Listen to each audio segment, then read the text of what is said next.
மாணிக்க வாசகர் அருளிச் செய்த திருவெம்பாவை 7ஆம் நாள் பாசுரம். அன்னே இவையுஞ் சிலவோ பல அமரர் உன்னற் கரியான் ஒருவன் இருஞ்சீரான் சின்னங்கள் கேட்ப சிவனென்றே வாய் திறப்பாய் தென்னா என்னா முன்னந் தீசேர் மெழுகொப்பாய் என்னானை என் அரையன் இன்னமுதென் றெல்லோமும் சொன்னோங் கேள் வெல் வேறாய் இன்னந் துயிலுதியோ அந்நெஞ்சப் பேதையர்போல் வாழா கிடத்தியால் என்னே துயிலின் பரிசேலோர் எம்பாவாய். பொருள்: தாயினும் மேலான பெண்ணே, உனது சிறப்பு தன்மைகளில் இந்த தூக்கமும் ஒன்றோ?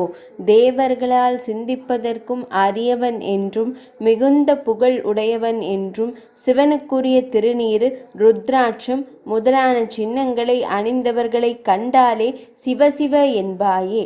அப்படிப்பட்ட இறைவனை நாங்கள் தென்னாடுடைய சிவனே போற்றி என கூறும்போது தீயில் பட்ட மெழுகை போல் உருகி உணர்ச்சி வசப்படுவாயே.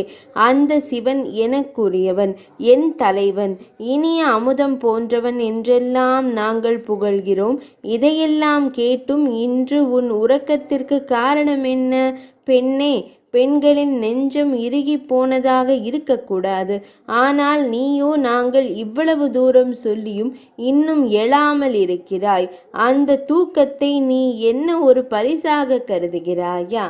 விளக்கம்: அதிகாலை வேளையில் தூங்கவே கூடாது. நம் பணிகள் காலை 4:30 மணிக்கெல்லாம் துவங்கிவிட வேண்டும். மார்கழியில் பனி அடிக்கிறதே என்றெல்லாம் காரணம் கூறக்கூடாது. எல்லா தட்ப வெப்பங்களுக்கும் தகுந்தாற்போல் நம் உடலை பண்படுத்தி கொள்ள வேண்டும். காலை உறக்கத்திலிருந்து விடுபடுபவர்கள் வாழ்வில் வெற்றி பெறுவது உறுதி.